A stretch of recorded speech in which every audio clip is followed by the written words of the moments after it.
شروع اللہ کے نام سے جو بڑا مہربان نہایت رحم والا ہے۔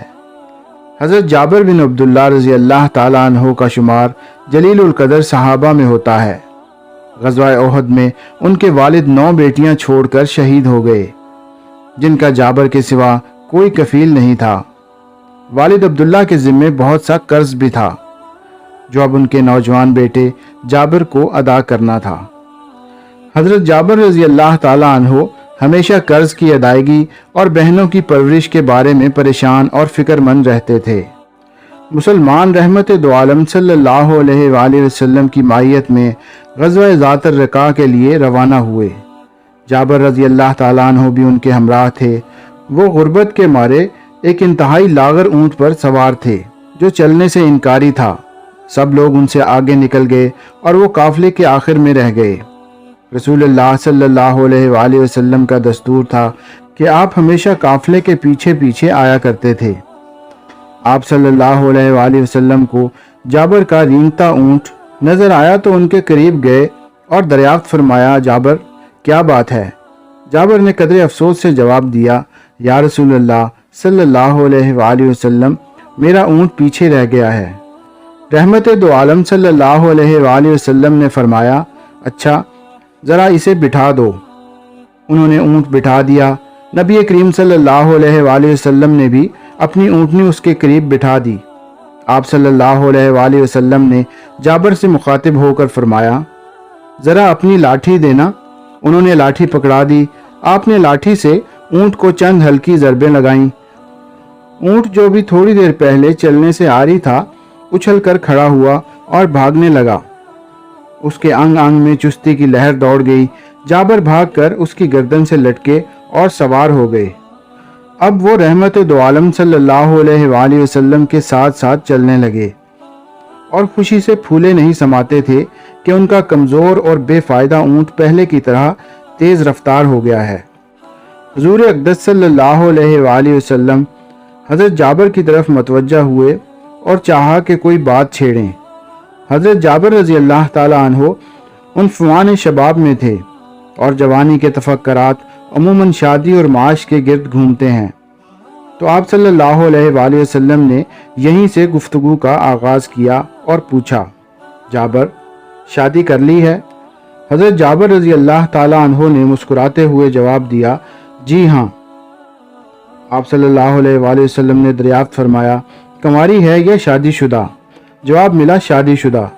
نبی کریم صلی اللہ علیہ وآلہ وسلم کو تعجب ہوا کہ نوجوان کنوارا آدمی شادی کے لیے عام طور پر کنواری عورت کا ہی انتخاب کرتا ہے۔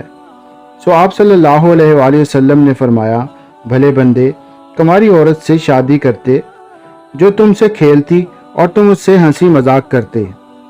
جابر رضی اللہ تعالیٰ عنہ نے وجہ بیان کرتے ہوئے عرض کیا، یا رسول اللہ صلی اللہ علیہ وآلہ وسلم، آپ تو جانتے ہیں کہ میرے والد غزوہ احد میں 9 بیٹیاں چھوڑ کر شہید ہو گئے ہیں، جن کا میرے سوا کوئی کفیل نہیں۔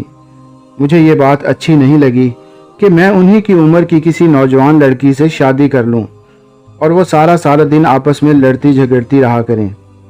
اس لیے میں نے بڑی عمر کی عورت سے شادی کی ہے جو ماں کی طرح بہنوں کو سنبھالے، ان کی کنگھی پٹی کرے اور انہیں صاف ستھرا رکھے۔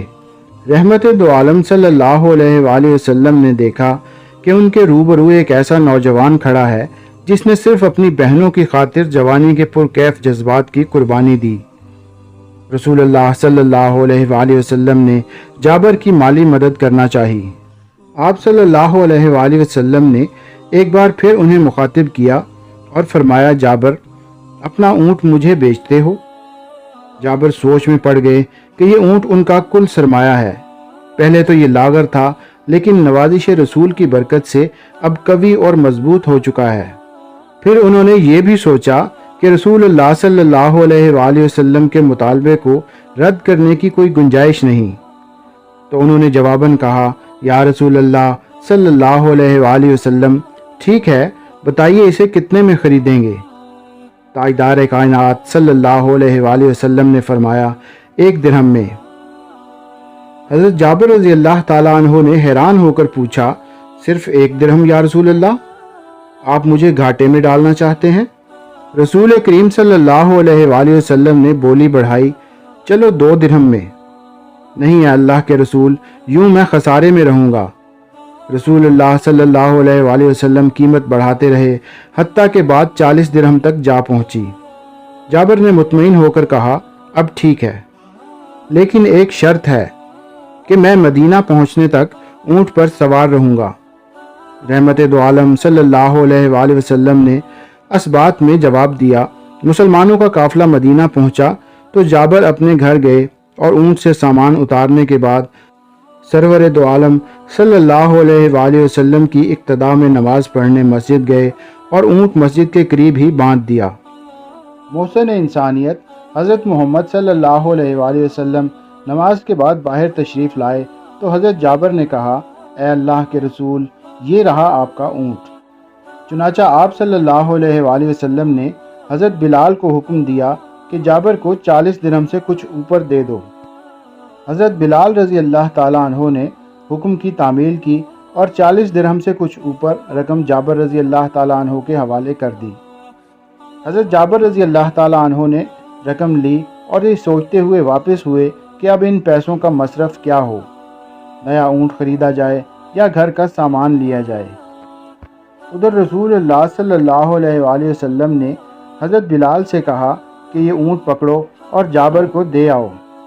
حضرت بلال نے اونٹ کی باگ تھامی اور جابر رضی اللہ تعالیٰ عنہ کی طرف چل پڑے۔ حضرت جابر رضی اللہ تعالیٰ عنہ نے حضرت بلال رضی اللہ تعالیٰ عنہ کو اونٹ کے ساتھ آتے دیکھا تو حیران ہوئے کہ کیا سودا منسوخ کر دیا گیا ہے۔ بلال رضی اللہ تعالیٰ عنہ نے آتے ہی کہا، جابر اونٹ لے لیجئے۔ حضرت جابر رضی اللہ تعالیٰ عنہ نے حیرت سے پوچھا، کیا ہوا؟ کہا، رسول اللہ صلی اللہ علیہ وآلہ وسلم نے مجھے حکم دیا ہے کہ اونٹ آپ کو دے آؤں اور اس کی قیمت بھی آپ اپنے پاس رکھیے۔ یہ سن کر جابر رضی اللہ تعالیٰ عنہ رسول اللہ صلی اللہ علیہ وآلہ وسلم کی خدمت میں حاضر ہوئے اور پوچھا کہ کیا مسئلہ ہے؟ کیا آپ صلی اللہ علیہ وآلہ وسلم کو اونٹ کی ضرورت نہیں؟ رسول اللہ صلی اللہ علیہ وآلہ وسلم نے مسکراتے ہوئے جواب دیا، تم کیا سمجھتے ہو؟ میں نے تم سے بھاؤ تاؤ اس لیے کیا تھا کہ تمہارا اونٹ حاصل کر لوں، یعنی میں نے تم سے بھاؤ تاؤ اس لیے نہیں کیا کہ وہ مجھے مل جائے، بلکہ میں اندازہ کرنا چاہتا تھا کہ تمہاری مدد کے لیے کتنی رقم دے سکتا ہوں۔ نوجوانان ملت، ذرا سوچیں کہ یہ کتنے بلند اخلاق ہونے کی علامت ہے۔ تاجدار کائنات صلی اللہ علیہ وآلہ وسلم نے نوجوان کے من پسند موضوع پر بات کا آغاز کیا اور جب اس پر صدقہ کرنا چاہا تو اسے ادب اور لطافت کے خوشنما غلاف میں پیش کیا۔